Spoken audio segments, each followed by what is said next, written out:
Hello and welcome to Bookswell Intersections. I'm your host, Cody Sisco, and today I am here with award-winning journalist and author Jase Peeples. Welcome, Jase. Hello. Hi. So I want to introduce you a little bit. Jase is an award-winning journalist, author, and storyteller. He is the former entertainment editor of The Advocate and currently works as a features and global news editor at RVO Health. His debut novel, Twirl, which we'll be talking about today, and his first children's book, Square Zair Pair, which is somewhere back on my shelf back there, are available worldwide. So, Jase, we became friends many years ago. We don't need to say exactly how long ago that was, but I remember at the time that you were coaching Color Guard, and Color Guard is the primary setting of your book Twirl. So I was wondering if you could introduce us to the world of competitive Color Guard performances. Absolutely. So I think a lot of people probably have an idea of what a color guard is, right? We've all seen marching bands with the people that spin rifles and flags and sabers. But what you might not know is that there is a whole other season that the color guard does all by themselves without the band indoors, and that's called Winter Guard.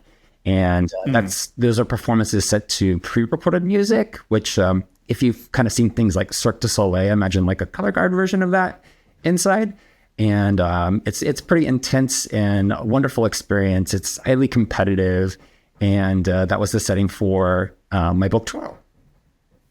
So I admit, my sister was a cheerleader. I was, in the wings at some of her competitions. So I have a sense of it, of that. But for Color Guard, the impression I got, while reading your book is that it's a lot about the equipment. And there's a lot of different things that are being twirled and thrown and all sorts of stuff. So what is all that about? So it actually comes from the military. So color guard is derived from military. So you've probably seen the Marines spinning their rifles and things like that. So that's the initial root of what this activity comes from. But it's since evolved into something that's far more involved and much more theatrical. So you're doing things and first of all, even though the title of my book is Twirl, Twirl is often looked down upon as a word used for color guard people. We spin, we don't twirl. But I didn't think that spin had quite the same je ne sais quoi as the title. Yeah. But yeah, the equipment is, it's a skill that you have to learn when you're first starting, of course, as with anything else like juggling. You're pretty much doing that, but you're also dancing with this equipment. So imagine, doing the most intricate choreography you can all on your own. And now you have to throw a saber that has to rotate specifically 6 times and then catch it in the splits. So, okay, wait, how sharp are these?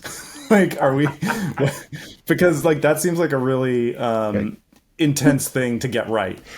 Yes, it can be, and it can be dangerous, but they're not sharp at all for sabers. And even the rifles are just basically like a wood shape of a rifle with a strap and a plastic bolt. So no real weapons are used, but it's evolved quite a bit.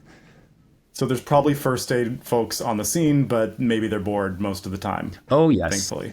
In my performances, I may have been a victim of equipment in the wrong place at the wrong time and had a boo-boo, so to speak.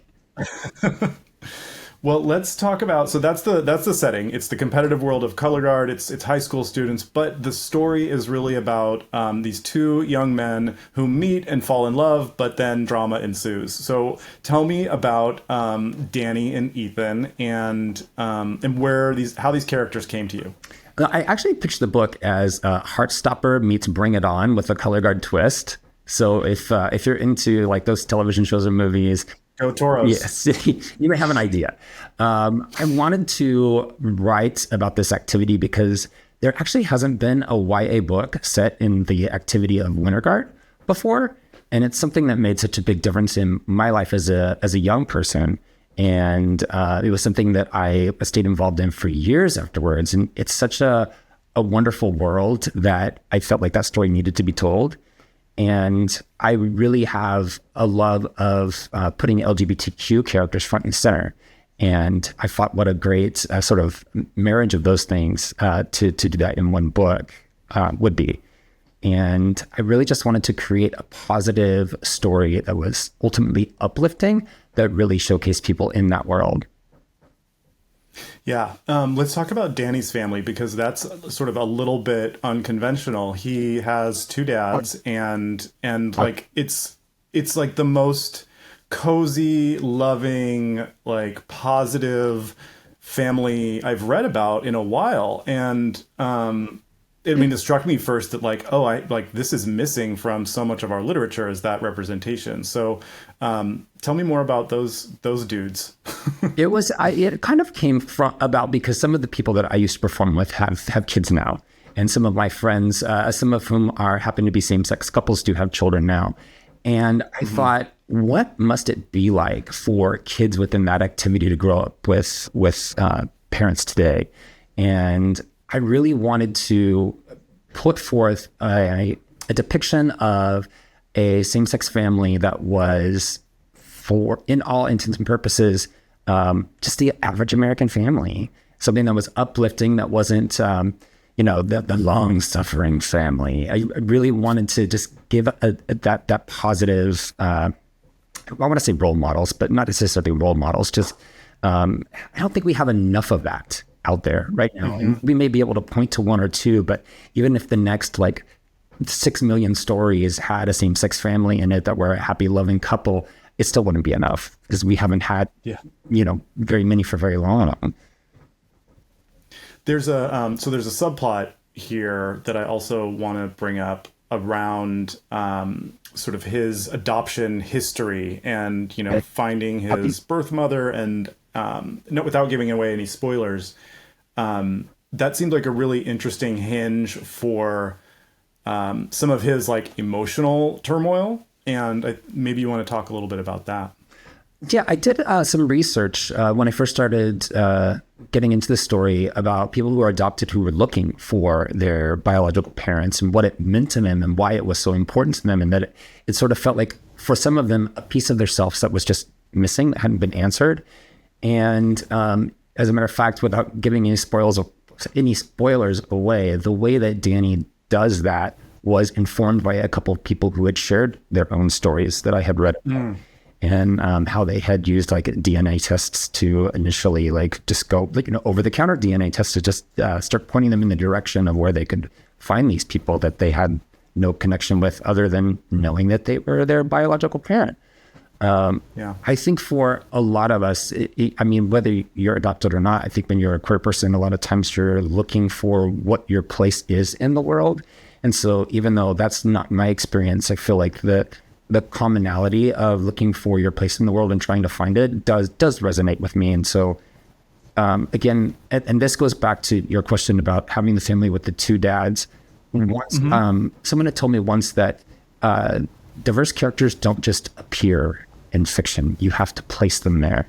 And so, if I wanted a chance to tell stories about people who maybe don't get put in the spotlight very often, I have to do that work and put them there. And that's what I did in this case. Yeah. All right. So Danny, in this book, is part of a Winter Guard team that is the underdog. They're not doing very well, but they're starting to come up. They're getting a new routine. They're getting better and better. We'll leave that there for now. But let's now talk about Ethan. He's in a different situation. His team has been at the top for years and years. They've been really, really highly ranked competitors, and he's feeling the pressure. Tell me more about Ethan. And that also came from friends of mine who used to be in Color Guard with me. I used to be in this group called the Blue Devils, and some of my friends who were in that with me have gone on. They've had kids who have also started to participate in Color Guard. And I thought, what must it be like for those kids to have like parents who were in this activity, whether that be Color Guard or maybe, gymnastics, dance, whatever that is, but to have parents who are very successful in that activity. And how does it feel to have to live up to that? Certain expectations do you feel like are sort of thrown on you? And just give it a chance to explore that, what that means, what legacy means whenever you're like faced with it. Yeah, and this idea of like competing with your parents, which is it just gives me it's not a good feeling. Yeah. So these two meet, Ethan and Danny, and well, first of all, like I want to say, like it was such a treat to read because I lived in San Francisco for about 10 years a while ago, so this was like a visit back home, and I grew up in the East Bay too, so it was like I felt very much like I recognized this world, right. And it felt very real to me. But so these two guys, they try to have a fancy dinner for their first date. It doesn't go well, which I'm like, I'm almost picturing like Max's Opera Cafe or something, like kind of cheese ball, but like they think it's so fancy, but like really it's maybe not. But then, they kind of detour and they're like, all right, let's just go up to Twin Peaks and take a look at the view. And that is just like, it's pure romance. And it was such a nice moment for them to just like really get out of, it feels like they're getting out of their own way and allowing their feelings for each other to like start. Oh, definitely. As much as this is a love letter to the activity that I grew up in, Color Guard, it was also a love letter to San Francisco in the Bay Area. Because I love this area so much. I grew up in the Central Valley, but the Bay Area just always sort of had this sparkle and shine to it. I guess when you grow up in the Central Valley, maybe a lot of other places do, but I really wanted to just depict that and how beautiful this area can be, and San Francisco in particular. And I love Twin Peaks. I love the top of Twin Peaks. It's one of my favorite views in the whole city. Yeah. So these guys, it's almost like they're made for each other, right? Like, but they're also a little bit competitive. So what were you... when you were like, putting the bones on the story and deciding like how the ins and outs of their relationship would go, what were you planning, or what were you aiming for? I think I wanted to depict with Ethan, maybe a kid who was a little bit more privileged, but still had some difficulties within that area for what he knows within his world, right? And with Danny, maybe a person who didn't feel like he quite fit in as much as others, but had a wonderful family, but just couldn't see the ways in which what he currently had was really wonderful. And so I wanted to be able to have, in particular with Danny's story, I wanted it to sort of be this coming of age where he realizes that he does have a great family, and even though that's not a conventional, what's the word I'm looking for a traditional family, that it's just as good, it's just as wonderful, and in some ways maybe even better, because people had to fight in order to get that, to have that family unit, and just show the beauty of that. But I wanted to show how these kids, they came together despite all these differences, despite competition. And we've had like movies about like the chess team, about the football team, about every other team. And I just wanted to have an uplifting romantic love story that was aimed at a YA audience that gave this activity the same shot. With a fair amount of teenage angst. Yes. Yes. I also think there's that, so many times when like I was like, I could just reach into the pages and like, be like, listen to me, he likes you, don't worry about this. Yeah. Yes, I think that true to form in a lot of these types of stories, a lot of problems could have been solved if they had just maybe talked a little bit more. But isn't that sort of like what I find? I want to say young people, but it's not just young people. It's people of all ages these days. It's not. No. It's just people. We like to think that we learned. Yeah. Or people will text and, there's a lot of context that's often missing, and we don't all communicate as well as we used to. So. Yeah. Well, this definitely felt like of a modern-ish era, if not in the exact present moment. Something you said I want to go back to around like Ethan being privileged. How did were there class differences between different teams where like some came from more wealthy families and had more resources to bring to bear, and then others weren't, like almost like the story of Bring It On, right? Yes. Where it's like scrappy inner city team, it goes up against like a more wealthy team. Like was that inequality? Did you notice that when you were competing, or is that something you see now when you look back? Absolutely. I mean, I also coached for many years at different high schools, and depending on the high school you were at, sometimes you would have wildly different support, whether that was like financial for the team or whether that was within families themselves. So, you know, what the school would give to support the program, and then what parents had to pay in. And there were a lot of times, especially in an activity like that doesn't get the same attention as like basketball or baseball. A lot of times the funds are a lot more limited.